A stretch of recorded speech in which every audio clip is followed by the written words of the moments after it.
Problem number 1 जो है वो ये कैलकुलेट करना है, दो चार्जेस गिवन है और दोनों चार्जेस के मैग्नीट्यूड हमें गिवन है। तो चार्ज पहले बॉडी के मान लिया जाए, पहली बॉडी को हमने ए कंसीडर किया है, पहले स्फेरिकल बॉडी को, और दूसरी स्फेरिकल बॉडी को मैंने बी कंसीडर किया है, और दोनों के ऊपर जो चार्ज गिवन है वो मैंने लिख रखा है, और उनके बीच का सेपरेशन क्या है हमारे पास 30 सेंटीमीटर बुक में मेंशन है। और इसको हम लोगों ने इस पूरे सिस्टम को कहाँ कंसिडर किया है, we consider it is in air. जो मीडियम है वो क्या है, एयर। तो हमको ये इस फॉर्मूले इस पहले प्रॉब्लम नंबर 1.1 में हम लोगों को कैलकुलेट करना है force between the two spherical charge. तो ये क्वेश्चन बहुत इजी सा है, हमें सिर्फ और सिर्फ न्यूमेरिकल वैल्यू सब्स्टिट्यूट करनी है और आंसर पाना है। पहली बॉडी का ऊपर चार्ज, दूसरी बॉडी के ऊपर चार्ज, और इनके बीच का जो सेपरेशन है वो हम लोगों ने कंसिडर किया है r²। तो ये हमारे पास इलेक्ट्रोस्टैटिक का फोर्स कैलकुलेट करने का फॉर्मूला। अगर हम k की वैल्यू पुट करें तो वो कितनी है, 9 × 10⁻⁹। और अगर हम चार्ज की वैल्यू रखें तो चार्ज की वैल्यू कितनी है, 2 × 10⁻⁷। एंड दूसरे चार्ज की वैल्यू देखा जाए तो वो क्या है, 3 × 10⁻⁷। और जो सेपरेशन हमने लिया है वो सेपरेशन क्या है, 30 centimetre. And this 30 centimetre is equal 30 centimetre को देखा जाए तो 30 सेंटीमीटर को हम ऐसे लिख सकते हैं, this will equals to 10⁻⁻² metre. Centimetre को मीटर में कन्वर्ट करने के लिए 10⁻², तो हम यहाँ पे रख सकते हैं। So the value will B, अब अगर हम इस 30 के जीरो को अगर इससे हटाएं तो it will be equals to 10⁻⁻1। तो 3 × 10⁻⁻1 को मल्टीप्लाई करना है हमें स्क्वायर करके। तो वैल्यू जो होगी वो यहाँ पे अगर लिखे तो 9 × 2 × 3, सारे न्यूमेरिकल वैल्यू मैंने एक तरफ कर लिए, और ये डिनोमिनेटर में 9, 3 का स्क्वायर 9 हो जाएगा। और अगर हम 10 के पावर्स को अगर मल्टीप्लाई करें तो 10⁻9, 10⁻⁻7 एंड देन 10⁻⁻7 डिवाइडेड बाई 10⁻, क्या आ रहा है, देख रहे हैं 10⁻²। सो जो फोर्स होगी उसकी यूनिट, क्योंकि सारी के सारे कैलकुलेशन हम लोग जो कर रहे हैं वो किस में कर रहे हैं, एसआई यूनिट में, तो हमारे पास फोर्स की जो यूनिट होगी वो न्यूटन होगी।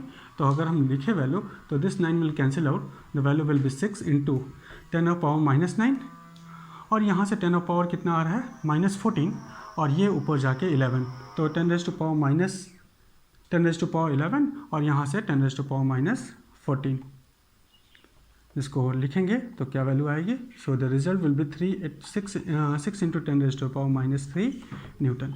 ये हमारा प्रॉब्लम नंबर 1 का रिजल्ट आ गया। तो फोर्स की वैल्यू मिल गई। तो हम कह सकते हैं कि जितना फोर्स ए बी के ऊपर लगा रहा है उतना ही फोर्स बी ए के ऊपर लगा रहा है, और रिजल्ट में हमारे पास जो चार्ज आया है, फोर्स आया है वो पॉजिटिव आया है। इसका मतलब नेचर इनके बीच का फोर्सेस का क्या होगा, the nature of the forces repulsive. ठीक है। नंबर 2 ये है कि हम लोगों ने दो चार्ज कंसिडर किया है, एक का मैग्नीट्यूड लिया है 0.4 माइक्रोकूलम और दूसरे का मैग्नीट्यूड लिया है -0.8 माइक्रोकूलम। तो हम लोगों ने पाया क्या है, क्वेश्चन में मेंशन है कि पहले बॉडी के ऊपर जो चार्ज फोर्स लग रहा है दूसरे बॉडी के कारण, उसकी मैग्नीट्यूड कितनी है, 0.2 न्यूटन। तो हमें ये कैलकुलेट करना है इन दोनों बॉडीज़ के बीच का सेपरेशन क्या है, और इस पूरे सिस्टम को हम लोगों ने कहाँ रखा है, एयर में। तो हमें कैलकुलेट करना है कि distance between the two sphere क्या होगा। साथ में हमें ये भी पता करना है कि उनके पहले बॉडी के ऊपर दूसरी बॉडी के कारण लगने वाला फोर्स जो है वो कितना है, 0.2 न्यूटन। तो दूसरे बॉडी के ऊपर पहले बॉडी के कारण लगने वाला फोर्स क्या होगा, इसको कैलकुलेट करना है। तो सबसे पहले हम सेकंड पार्ट को डिस्कस कर ले। तो हम कह सकते हैं कि क्योंकि Coulomb's law Newton's third law को फॉलो करता है, तो जितना फोर्स पहले बॉडी के ऊपर दूसरी बॉडी के कारण लगा है उतना ही फोर्स दूसरी बॉडी के ऊपर पहले बॉडी के कारण लगेगा। तो फोर्स जो होगा उसकी मैग्नीट्यूड कितनी हो जाएगी, it will be equals to 0.2 newton. और फोर्स क्योंकि ये इसको अट्रैक्ट कर रहा है तो ये भी इसको अट्रैक्ट करेगा, and nature will be attractive. साथ में अब अगर हमें फर्स्ट पार्ट को कैलकुलेट करना है तो फिर से हम ये फॉर्मूला बेस्ड क्वेश्चन है, जिसमें हम F इज इक्वल्स टू के फर्स्ट बॉडी का चार्ज सेकंड बॉडी का चार्ज अपॉन आर के स्क्वायर का फॉर्मूला लगाएं, और सिंपली हमें क्या कैलकुलेट करना है, distance between the sphere, between the two sphere. तो हम सिंपली इसको क्या लिख सकते हैं, r² इज इक्वल्स टू के Q1 Q2 अपॉन F।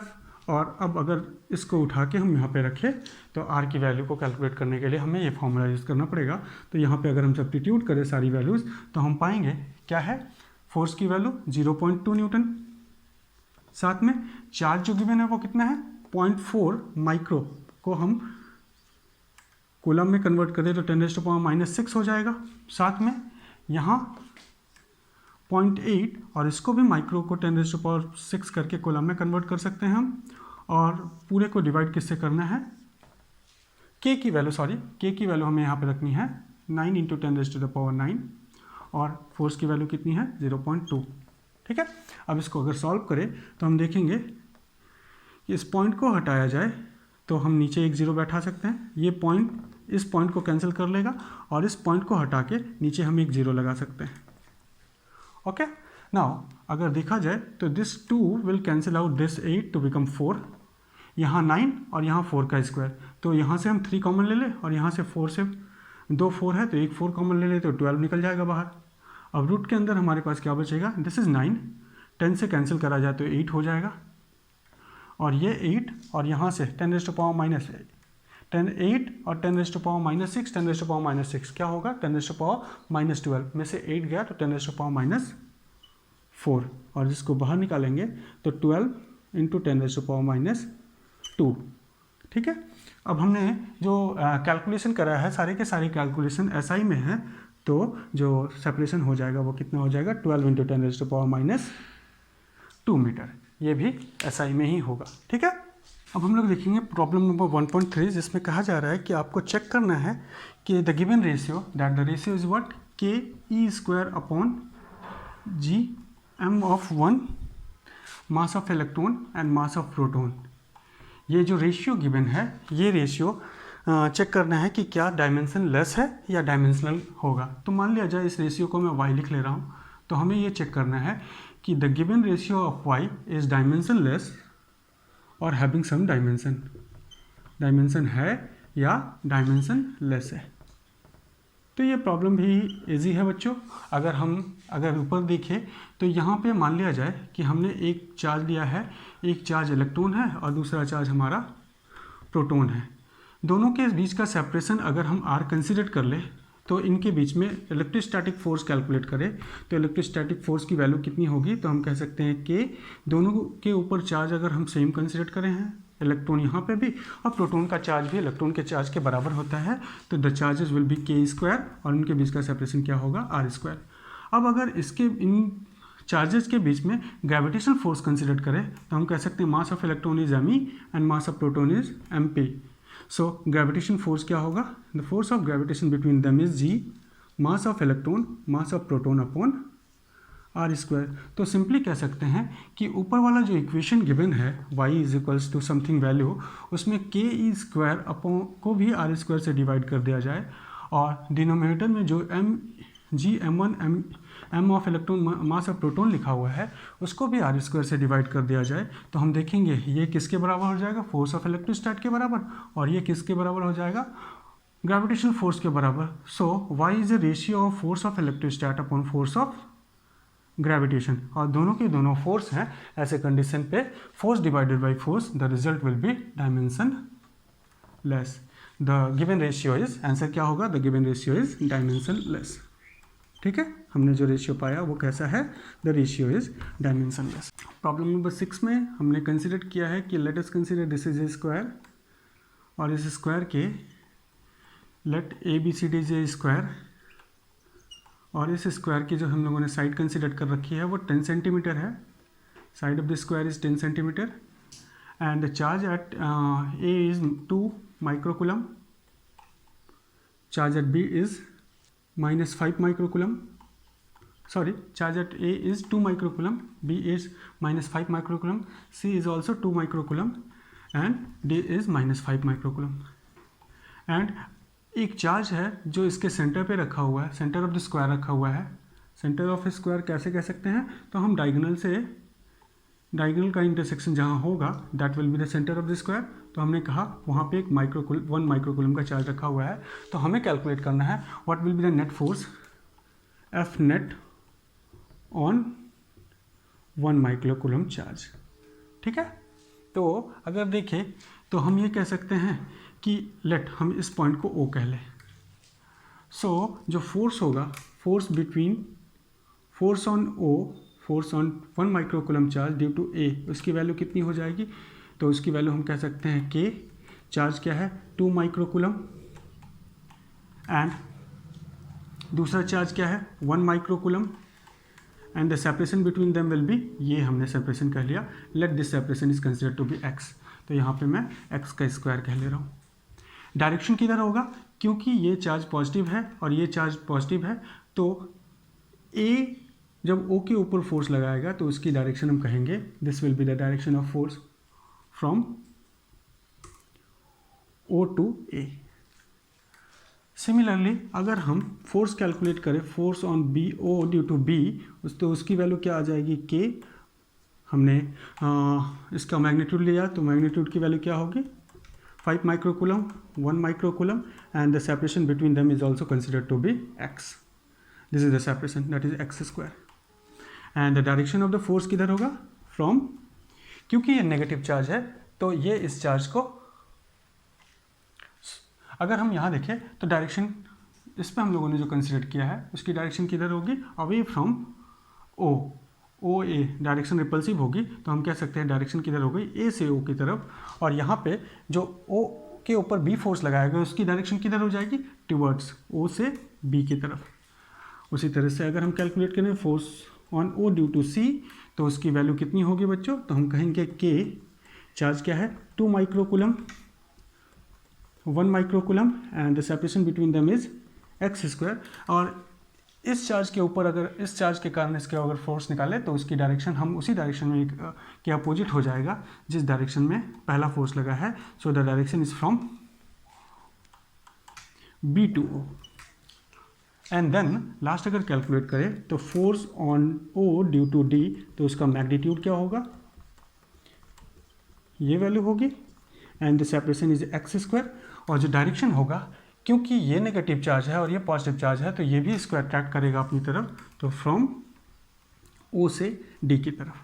तो हम देखेंगे कि OB और OD का फोर्स का मैग्नीट्यूड सेम है और डायरेक्शन अपोजिट है, तो ऐसे कंडीशन पे ये OB OD को कैंसिल आउट कर लेगा। सिमिलरली अगर force on O due to A and force on O due to C देखा जाए तो इन दोनों फोर्सेस का भी मैग्नीट्यूड सेम है बट डायरेक्शन कैसी है अपोजिट। सो नेट फोर्स जो होगा वो 1 माइक्रोकूलम चार्ज के ऊपर है, वो क्या हो जाएगा, सारे फोर्सेस एक दूसरे को कैंसिल आउट कर लेंगे, सो the net force will be 0। Next problem हम लोग देखेंगे 1.8 प्रॉब्लम, जिसमें हमने कहा कि एक चार्ज QA है जिसकी वैल्यू 3 माइक्रोकूलम है और दूसरा चार्ज QB है जिसकी वैल्यू है -3 माइक्रोकूलम, और इन दोनों के बीच का सेपरेशन हमने कहा है let the separation between them will B R and this R is 20 centimetre. इस 20 सेंटीमीटर को अगर मीटर में कन्वर्ट करें तो हम क्या लिख सकते हैं, this will equals to 20 × 10⁻⁻2 metre और value will be 0.2। So separation के बीच में क्या है 0.2। अब हमें कैलकुलेट करना है in between the mid point, O जो है वो मिड पॉइंट है किसके, AB के का मिड पॉइंट है, तो हम ये कह सकते हैं OA जो है OB के बराबर है और इसकी वैल्यू कितनी होगी मिड पॉइंट होने के कारण 0.1 मीटर। तो हमें ये कैलकुलेट करना है कि अगर यहाँ पे नेट फील्ड कितनी होगी, तो फर्स्ट पॉइंट कैलकुलेट करना है net field at O। Net field at O अगर कैलकुलेट करें तो हम कह सकते हैं कि इस फील्ड के लिए इस जगह पे हम एक टेस्ट चार्ज रख लें, that test charge is Q। So the test charge जो फोर्स एक्सपीरियंस करेगा उसी को हम लिख सकते हैं। तो इस जगह पे अगर कैलकुलेट करा जाए तो इनसे इनका बीच का सेपरेशन तो हम लिख सकते हैं फील्ड ड्यू टू A जो होगा उसकी वैल्यू हो जाएगी K, जो चार्ज है, चार्ज कितना है तो हम कहेंगे 3 माइक्रोकूलम का, और डिवाइडेड बाई सेपरेशन कितना है 0.1 मीटर स्क्वायर, ठीक है 0.1 मीटर स्क्वायर। अब थोड़ा सा अगर हम क्या बोलते हैं यूनिट को भी कन्वर्ट कर ले तो electric field due to A at point O at O due to A कितना हो जाएगा, तो हम कहेंगे the value will be K Q at A upon separation का स्क्वायर। तो सेपरेशन कितना है, टोटल सेपरेशन R है तो R/2, तो R/2 की वैल्यू हम यहाँ निकाले हुए that is OA। So value रखिए तो 9 × 10⁻⁹ और QA की वैल्यू कितनी होगी, QA की वैल्यू हमने रखनी है 3 माइक्रो का मतलब 10⁻⁻6, और इसको हमें डिवाइड किससे करना है, सेपरेशन कितना है 0.1। सो सॉल्व करेंगे तो 3 9 3 27, और यहाँ पे अगर देखा जाए तो ये पॉइंट हटा के ऊपर 10 पर पुट कर सकते हैं तो 10⁻⁴। सो जो फील्ड होगी वो कितनी होगी ड्यू टू चार्ज, पहले चार्ज के कारण जो फील्ड है उसकी वैल्यू कितनी आई, 27 इंटू 10⁴ न्यूटन मीटर। और इसकी डायरेक्शन किधर होगी, क्योंकि ये चार्ज कैसा है, पॉजिटिव चार्ज है, तो पॉजिटिव चार्ज के कारण फील्ड की डायरेक्शन इधर होगी। सिमिलरली मैग्नीट्यूड तो सेम है, बस नेचर अपोजिट है, जिसके कारण हम कह सकते हैं force on A electric field at O due to B will equals to क्या हो जाएगी, द मैग्नीट्यूड तो दोनों का सेम है, न्यूटन मीटर, और दोनों का नेचर एक ही डायरेक्शन में है, दोनों फील्ड एक ही डायरेक्शन में है, तो नेट फील्ड जब कैलकुलेट करेंगे तो net field is equals to root of parallelogram law लगाएंगे तो हम कह सकते हैं electric field at O due to A plus electric field at O due to B का square plus 2 electric field at O A O B cos theta. Theta की value कितनी है, यहाँ दोनों एक दूसरे के पैरेलल ही हैं, सो थीटा की वैल्यू हम लिख सकते हैं 0। तो यहाँ क्या होगा, मैग्नीट्यूड सेम होने के कारण ए का स्क्वायर बी का स्क्वायर प्लस 2ab, तो हम यहाँ कह सकते हैं ओ बी का होल स्क्वायर रूट के अंदर।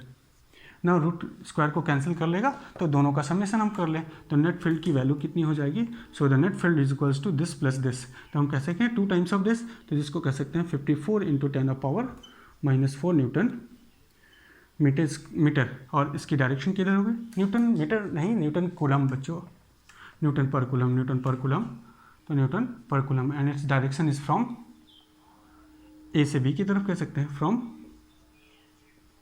ए टू बी की तरफ इसकी डायरेक्शन होगी। अब कह रहा है प्रॉब्लम नंबर इसी 1.48 का सेकंड पार्ट जो है, उस सेकंड पार्ट में ये कह रहा है कि अगर इस ओ पॉइंट पे जो चार्ज रखा हुआ है, इस जगह पे एक चार्ज रखा हुआ है, उसकी मैग्नीट्यूड कितनी है 1.5 नैनोकूलम। नैनोकूलम का मतलब 10⁻⁹ कूलम। अगर ये रखा हुआ है तो नेट फोर्स ये क्या एक्सपीरियंस करेगा, तो हम ये कह सकते हैं जो नेट इलेक्ट्रिक फील्ड कैलकुलेट करी थी उसी में चार्ज को मल्टीप्लाई कर दें, तो नेट फोर्स जो एक्सपीरियंस होगा, this net force is equals to, experience किसने किया, नेट फोर्स एक्सपीरियंस किया है charge which is at O, तो उसकी वैल्यू क्या हो जाएगी, चार्ज एट ओ पे जो चार्ज रखा हुआ है और साथ में जो हम लोगों ने नेट इलेक्ट्रिक फील्ड कैलकुलेट करी, तो चार्ज एट ओ की वैल्यू कितनी है 1.5 इंटू 10⁻⁹ और अभी हम लोगों ने कैलकुलेट किया था मैग्नीट्यूड आई थी 54 इंटू 10⁻, कितनी वैल्यू आई थी, उसको हम लोगों ने यहाँ पे रखा था x, और इसको हम सॉल्व कर लेंगे, इसलिए हमें रिजल्ट मिल जाएगा। ठीक है, तो ये हम लोगों का 1.8 का सेकंड पार्ट भी हो गया। अब हम लोग को देखना है नेक्स्ट प्रॉब्लम, और नेक्स्ट प्रॉब्लम है 1.9। नंबर 1.9 देखेंगे, हमने एक कोऑर्डिनेट सिस्टम कंसिडर किया, ये हम कंसिडर कर रहे हैं, this is A coordinate system, rectangular coordinate system consider किया, जिसमें ये मैं कह रहा हूँ दिस इज जेड एक्सिस, और इसको क्या लिया वाई एक्सिस, और this line is consider to be X axis, such that x पीछे की तरफ चला गया, y इधर चला आया नीचे, और दिस इज -z।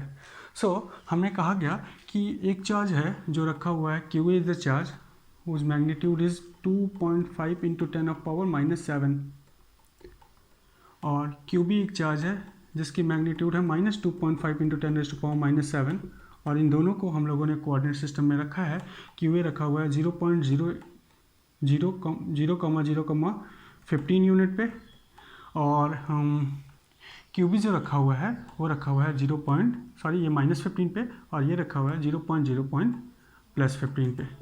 ठीक है, तो हमें इस सिस्टम का क्या कैलकुलेट करना है, हम लोगों को कैलकुलेट करना है टोटल चार्ज, नेट चार्ज कितना होगा, net charge as well as net dipole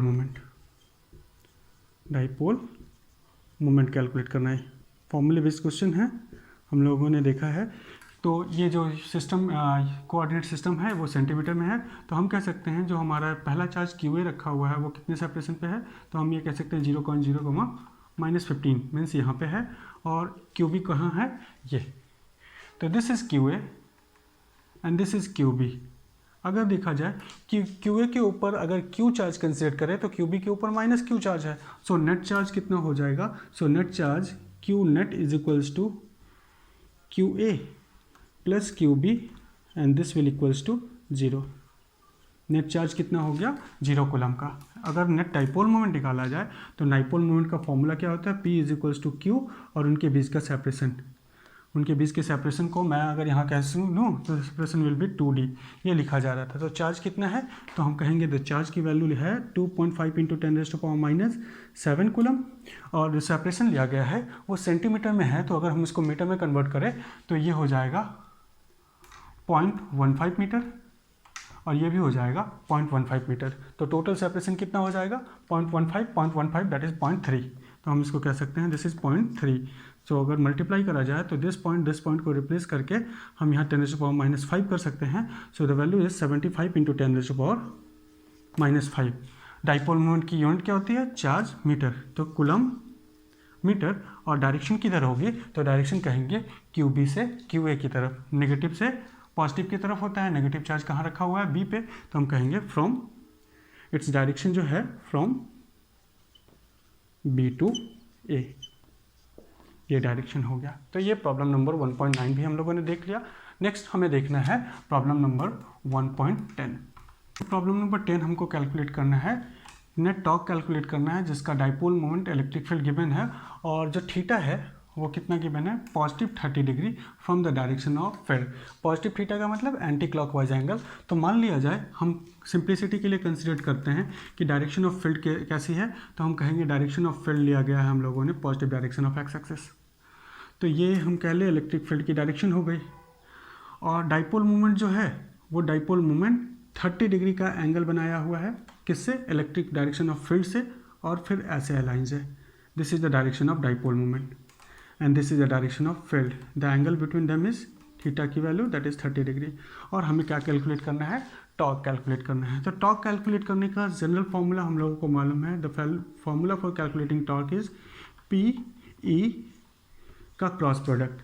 और अगर देखा जाए तो हम इसको सिंपली लिख सकते हैं, this will equals to P magnitude of P magnitude of E और उसके बीच का sine value of angle. Torque कैसी क्वांटिटी है, torque is a vector quantity. So अगर हम वैल्यू रखें तो हम क्या कह सकते हैं, P की वैल्यू क्या होगी, P की वैल्यू 4 इंटू 10⁻⁹ SI में गिवन है वैल्यू। इलेक्ट्रिक फील्ड की वैल्यू कितनी है, तो हम कहेंगे 5 इंटू 10⁻⁻4 4, एंड ये भी यूनिट जो है वो SI में गिवन है। और साइन थीटा की वैल्यू हम रख सकते हैं, साइन 30 डिग्री इज 1/2। तो अगर सॉल्व करा जाए तो this will equals to 20 divided by 2 that is 10, and 10 into 10⁻⁹ into 10⁻⁴। सबको समेशन करेंगे तो वैल्यू कितनी आ जाएगी, तो हम कह सकते हैं the value will equals to 10⁻⁵। Unit क्या होगी, डाइपोल मोमेंट की यूनिट हम लोग देख रहे हैं कूलम मीटर, और इलेक्ट्रिक फील्ड की यूनिट क्या होगी, इलेक्ट्रिक फील्ड की यूनिट न्यूटन पर कूलम, न्यूटन पर कूलम। तो कूलम विल कैंसिल आउट, तो वैल्यू क्या आ जाएगी, newton metre. So its unit is newton metre. ठीक है, तो ये हम लोगों ने पॉजिटिव टॉर्क कैलकुलेट कर लिया है। ठीक है, तो टॉर्क की वैल्यू क्या आई है, पॉजिटिव। प्रॉब्लम 11 को देखा जाए तो कहा गया कि जब पॉलीथीन को वुल के साथ रब किया गया तो पॉलीथीन के ऊपर जो चार्ज आ रहा है वो कितना है, -3 इंटू 10⁻⁻7 कूलम का चार्ज आया। अब पूछ रहा है हमारे प्रॉब्लम में कि एस्टिमेट करो, नंबर कैलकुलेट करो कि कितने नंबर ऑफ इलेक्ट्रॉन ट्रांसफ़र हुए। तो हम देखेंगे कि व्हेन टू मटेरियल आर रब थ्रू ओवर वन अनदर, जो बॉडी नेगेटिव चार्ज एक्वायर करती है उसके ऊपर इलेक्ट्रॉन आ जाते हैं, एक्सेस हो जाते हैं इलेक्ट्रॉन, और जो बॉडी पॉजिटिव चार्ज एक्वायर करती है उसके ऊपर लैकनेस हो जाता है इलेक्ट्रॉन का। इसका मतलब जितने चार्ज पॉलीथीन के ऊपर आए हैं उतने चार्ज वुल के ऊपर आए हैं, बट उसका नेचर कैसा है, पॉजिटिव। तो ऐसे कंडीशन पे हम कह सकते हैं वुल ने इलेक्ट्रॉन लॉस किया और पॉलीथीन ने गेन किया। तो कितने नंबर ऑफ इलेक्ट्रॉन होंगे इसको हमें कैलकुलेट करना है। तो इस प्रॉब्लम को सॉल्व करने के लिए क्वांटाइजेशन का लॉ लगाएंगे हम, और क्वांटाइजेशन का फॉर्मूला क्या कहता है, the charge is equals to number of electron into charge of electron. तो चार्ज की वैल्यू कितनी गिवन है क्वेश्चन में, 3 इंटू 10⁻⁻7, and this will equals to number of electron into charge of electron. क्या होता है, एक इलेक्ट्रॉन के ऊपर चार्ज 1.6 इंटू 10⁻⁻19 होता है। तो अगर नंबर ऑफ इलेक्ट्रॉन कैलकुलेट करें कि कितना ट्रांसफ़र हुआ तो वो क्या वैल्यू हो जाएगी, 3 इंटू 10⁻⁻7 डिवाइडेड बाई 1.6 इंटू 10⁻⁻19। अगर हम इस 1.6 के पॉइंट को हटा के ऊपर एक 10 बढ़ा ले तो यहाँ पे क्या है 3 और यहाँ पे कितना है 16, और इस 10 को हम 30 से मल्टीप्लाई करके 3 से मल्टीप्लाई करके 30 और 10⁻⁻7 और 10⁻⁻3 19 जब डिवाइड करेंगे तो वैल्यू आ जाएगी 10⁻⁻12 नीचे आएगी और वो ऊपर जाके 10⁻12 हो जाएगी, और इसको हम लिख सकते हैं दिस विल इक्वल्स टू 16। तो अगर हम 30 को 16 से डिवाइड कर लें तो नियरली इक्वल्स टू 2 आ जाएगा। तो हम क्या कह सकते हैं, number of electron is nearly equals to 2 × 10⁻12। Approximate calculation हम लोगों ने करा है अप्रॉक्स। सो कितने इलेक्ट्रॉन का ट्रांसफर हुआ है, 2 × 10⁻12 इलेक्ट्रॉन का ट्रांसफर हुआ है। अब अगर क्वेश्चन में पूछा जा रहा है कि क्या ट्रांसफर ऑफ मास भी होगा, तो ये कैरेक्टरिस्टिक ऑफ चार्ज होता है कि अगर चार्ज एक बॉडी से दूसरे बॉडी पे ट्रांसफर होता है तो मास का भी ट्रांसफर होता है, क्योंकि चार्ज इलेक्ट्रॉन किसके ऊपर हुए हैं, पॉलीथीन के ऊपर आए हैं। पॉलीथीन ने नेगेटिव चार्ज एक्वायर किया है, इसका मतलब पॉलीथीन का मास बढ़ गया होगा। अब वो कितना मास बढ़ेगा उसको हमें कैलकुलेट करना है। तो क्या कहेंगे, is there is a transfer of mass, yes the transfer of mass होगा, और जो ट्रांसफर ऑफ मास होगा वो कितना होगा, हम कह सकते हैं एक्सेस मास जो हुआ है पॉलीथीन के ऊपर आया है उसको हम कह सकते हैं नंबर ऑफ इलेक्ट्रॉन जो ट्रांसफर हुए और साथ में मास ऑफ इलेक्ट्रॉन को मल्टीप्लाई कर दिया है। तो नंबर ऑफ इलेक्ट्रॉन कितने हैं, 2 × 10⁻12 अप्रॉक्सीमेटली, और मास ऑफ इलेक्ट्रॉन हम कह सकते हैं 9.1 × 10⁻31। इसको हम सॉल्व करेंगे तो जितने मास का ट्रांसफ़र हुआ तो हम कह सकते हैं कि हाँ इतना मास पॉलीथीन का बढ़ गया और उतना मास वुल का कम भी हो गया। तो ये हो गया प्रॉब्लम नंबर 1.11। अब हम देखेंगे प्रॉब्लम नंबर 12, जिसमें ये कहा गया है कि दो charge, let us consider this are the two spherical charge, each is separated by some separation that is r, and the value of r is from the center of sphere 1 to the center of sphere b, such that कि उनके बीच का जो radius है उसको हम लोगों ने negligible question में कंसिडर किया है, और r की वैल्यू कितनी क्वेश्चन में गिवन है 50 सेंटीमीटर। तो फर्स्टली इस 50 सेंटीमीटर को हम कन्वर्ट कर लेते हैं मीटर में। तो मैंने आपको बताया है कि सेंटीमीटर को मीटर में कन्वर्ट करने के लिए -2 से हमें मल्टीप्लाई कर देना है, then the value will equals to 0.5 metre. ठीक है, अब कहा जा रहा है कि इस चार्जेस के बीच में म्यूचुअल फोर्स हमें कैलकुलेट करना है। तो म्यूचुअल फोर्स कैलकुलेट करने के लिए जो फॉर्मूला यूज़ करेंगे दैट फार्मूला, क्योंकि ये चार्ज स्फीयर जो है वो एयर में रखा हुआ, मीडियम जो है वो एयर है, तो हम electrostatic constant K, charge of first body and charge of second body divided by r² कर सकते हैं। Now the value of K is 9 × 10⁻9 and the charge of first body and charge of second body both are equal, तो हम उसको 2 × 6.5 × 10⁻⁻7 लिख सकते हैं, और इनके बीच का सेपरेशन क्या है 0.5 मीटर। तो 0.5 मीटर का स्क्वायर करेंगे तो it will be equals to 0.5 × 0.5 that is 0.25। Now अब अगर हम देखें तो इस इस डेसिमल को हटा के हम यहाँ से एक डेसिमल हटा दें और एक 10 से मल्टीप्लाई कर सकते हैं। Now to remove decimal we have to do such thing, and then after calculation the result will be, ये हम कैलकुलेट करें तो हम कह सकते हैं 9 को 2 से मल्टीप्लाई किया है 18, और 18 को 65 से हमें मल्टीप्लाई करना है। हम इसको 5 से कैंसिल आउट कर ले तो ये 5 हो जाएगा और ये 13 हो जाएगा। तो 18 × 13 डिवाइडेड बाई 5, और फिर उसके बाद 10 के पावर को देखा जाए तो this will B 10 - 7 that is 10⁻3, ये हो गया। नाउ अगर हम लिखना चाहें तो हम यहाँ से इस 10⁻3 को 10 × 10⁻2 कर सकते हैं, और इस 5 से इसको रिमूव करके 2 कर ले। तो अब अगर मल्टीप्लाई कर दे तो 18 × 26 × 10⁻2 आएगा, और इसका मल्टीप्लिकेशन हम क्या लिख सकते हैं 4 6 48 4।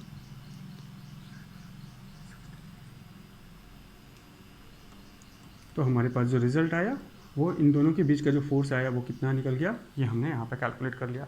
अब क्वेश्चन का सेकंड पार्ट ये बोल रहा है कि अगर इन दोनों चार्जेस की वैल्यू डबल कर दी जाए, if the magnitude of charges of the both sphere will be double and the separation will become the initial separation का आधा हो जाए, तो उनके बीच में फोर्स क्या होगा। तो हमने फोर्स यहाँ कैलकुलेट कर रखी है, तो हम ये कह सकते हैं नेट फोर्स जो होगा वो नेट फोर्स K, पहले बॉडी के ऊपर जो चार्ज है, दूसरी बॉडी के ऊपर जो चार्ज है, और उनके बीच का जो सेपरेशन हमने कंसिडर किया है उसके स्क्वायर से हम डिवाइड कर सकते हैं। तो यहाँ पे लिख सकते हैं, तो ये लिखे K क्यू डैश की वैल्यू क्या हो जाएगी, क्यू डैश की value 2 times of Q A, तो हम इसको 2 टाइम्स ऑफ क्यू ए लिख सकते हैं। साथ में क्यू बी की वैल्यू भी क्या हो जाएगी, 2 times of Q B, Q dash B की वैल्यू जो सेकेंड बॉडी के ऊपर चार्ज है, और सेपरेशन की वैल्यू कितनी हो जाएगी, r/2 का होल स्क्वायर। सो अगर देखा जाए तो हम यहाँ पे इसको ऐसे लिख सकते हैं क्या, 16, ये 4 ऊपर जाके 4 से मल्टीप्लाई होकर 16 टाइम्स के Q A Q B upon R square हुआ, और ये हम पहले से कैलकुलेट कर रखे हैं यहाँ पे, तो हम मल्टीप्लाई कर दें सिंपली द गिवन रिजल्ट जो स्टेप नंबर 1 में आया है उस रिजल्ट को 16 से मल्टीप्लाई कर देंगे, तो हमारे पास नेट आंसर जो है, जो नेट फोर्स होगा, अब उसे हम कैलकुलेट कर सकते हैं। तो ये है प्रॉब्लम नंबर 12। अब हम देख रहे हैं कि प्रॉब्लम नंबर 13 जो है वो प्रॉब्लम नंबर 12 से ही रिलेट होता हुआ है, और इसमें ये कहा गया है कि अगर हम इस कॉन्फ़िगरेशन में, जो कॉन्फ़िगरेशन नंबर 1 में प्रॉब्लम 12 के ए पार्ट का जो कॉन्फ़िगरेशन था, उस कॉन्फ़िगरेशन में अगर हम एक थर्ड चार्ज लेके आते हैं that is identical to the sphere A and B, and it is first bring in contact with A, then bring in contact with B, और इसको फिर रिमूव कर ले, तो इनके बीच में फोर्स क्या होगा। तो इसको देखते हैं, तो हम ये कह सकते हैं कि हमें प्रॉब्लम नंबर 13 देख रहे हैं, तो प्रॉब्लम नंबर 13 में हम ऐसा कहें कि हमने जो चार्ज क्यू ए की ऊपर गिवन था, चार्ज क्यू ए की वैल्यू क्यू बी की वैल्यू के बराबर था, और वो कितना था 6.5 × 10⁻⁻⁷, और इनके बीच का जो सेपरेशन था वो 0.5 मीटर था। अब हमने सबसे पहले एक अनचार्ज स्फीयर लिया सी, एक सी अनचार्ज स्फीयर लिया जो कि आइडेंटिकल शेप का था ए और बी के, और उसको हम ए के कांटेक्ट में ले आएंगे। तो जैसे ही हम ए के कांटेक्ट में ले आएंगे, जो चार्ज होगा ए के ऊपर वो इक्वली डिस्ट्रीब्यूट हो जाएगा ए और सी दोनों के ऊपर। सो जैसे हम सी को हटाएंगे, जो चार्ज ए के ऊपर होगा वो कितना रह जाएगा, जो पहले चार्ज था उसका हाफ। तो हम कह सकते हैं फर्स्ट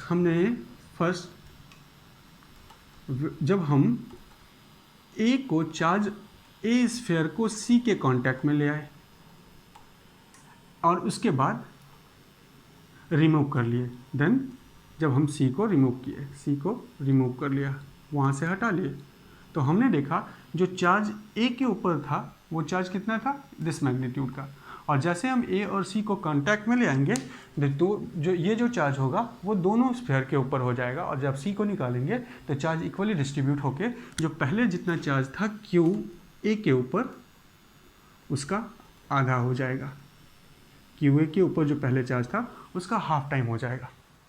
ठीक है, उसके बाद हम सी, क्योंकि उसके ऊपर चार्ज है और सी के ऊपर कितना चार्ज है, तो हम कहेंगे charge on sphere C will also equals to QA/2, और उसको हम फिर कांटेक्ट में ले आते हैं। सेकंड स्टेप क्या है, सेकंड स्टेप है कि हमने सी को कांटेक्ट में किसके ले आए हैं, बी के, और जब सी और बी को कांटेक्ट में ले आएंगे तो हम देखेंगे जो टोटल चार्ज होगा सी बी सिस्टम के ऊपर, सी और बी सिस्टम के ऊपर जो टोटल चार्ज होगा वो कितना हो जाएगा, charge of C plus charge of B, यही हो जाएगा।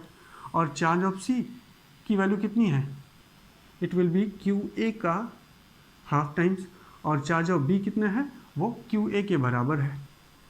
तो हम कह सकते हैं जो टोटल चार्ज कितना हुआ, 3/2 टाइम्स ऑफ क्यू ए। और उसके बाद जब हम सी को रिमूव किए, जब हम फिर से सी को रिमूव किए तो ये चार्ज बी और सी में इक्वली डिस्ट्रीब्यूट हुआ, और इक्वली डिस्ट्रीब्यूट होने के बाद इस चार्ज का आधा पोर्शन किसके ऊपर रह गया होगा, बी के ऊपर, और आधा पोर्शन किसके ऊपर रह गया होगा, सी के ऊपर। तो बी के ऊपर जो चार्ज होगा वो कितना हो जाएगा, दिस मैग्नीट्यूड का हाफ, जिसको हम 3/4 ऑफ क्यू ए लिख सकते हैं। नाउ अब अगर हमें इसके बीच में फोर्स निकालना है, किसके बीच में, ए और बी के बीच में, तो अब हमें पता चल रहा है कि जो चार्ज हुआ हमारे ए के ऊपर उसकी मैग्नीट्यूड कितनी है, तो हम कहेंगे जो पहले चार्ज की मैग्नीट्यूड थी ए के ऊपर उसकी आधी, एंड जो बी के ऊपर जो चार्ज है उसकी मैग्नीट्यूड कितनी है, तो हम कहेंगे ए के ऊपर जो पहले मैग्नीट्यूड था उसका 3/4 टाइम्स। नाउ हमें आर की वैल्यू मालूम है, प्रॉब्लम में सारी चीज़ें गिवन है, और अगर इसको सब्स्टिट्यूट करें तो हम कैलकुलेट कर सकते हैं वैल्यू। तो हम कह सकते हैं फोर्स की वैल्यू कितनी हो जाएगी, तो जो फोर्स हम निकालेंगे उस फोर्स को लिख सकते हैं के चार्ज ए के ऊपर चार्ज बी के ऊपर अपॉन सेपरेशन का स्क्वायर। सेपरेशन कितना था, 0.5 मीटर। वैल्यू सब्स्टिट्यूट करें तो हम कह सकते हैं कि क्यू ए के ऊपर चार्ज कितना है, जो पहले चार्ज था उसका आधा।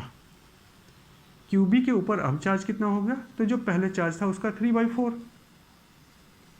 क्यू ए और क्यू बी के बराबर है, तो हम इसको सिंपली क्या लिख सकते हैं, this will also return in term of Q b and whole divided by r square. Now this k Q A Q b by r square की मैग्नीट्यूड हम प्रॉब्लम नंबर 12 के फर्स्ट पार्ट में calculate कर सकते हैं। तो उस force को जो हम लोगों ने प्रॉब्लम नंबर 12 में निकाला है, उसको हमें किससे डिवाइड करना पड़ेगा, तो 3 डिवाइडेड बाई 8, तो 3/8 टाइम्स ऑफ जो फोर्स पहले हम प्रॉब्लम नंबर 12 के फर्स्ट पार्ट में निकाले हैं उसका 3/8 टाइम्स ले लेंगे, तो ये हमारा प्रॉब्लम नंबर 13 में नेट फोर्स हो जाएगा। ठीक है, तो ये हम लोगों ने प्रॉब्लम नंबर 13 भी देख लिया।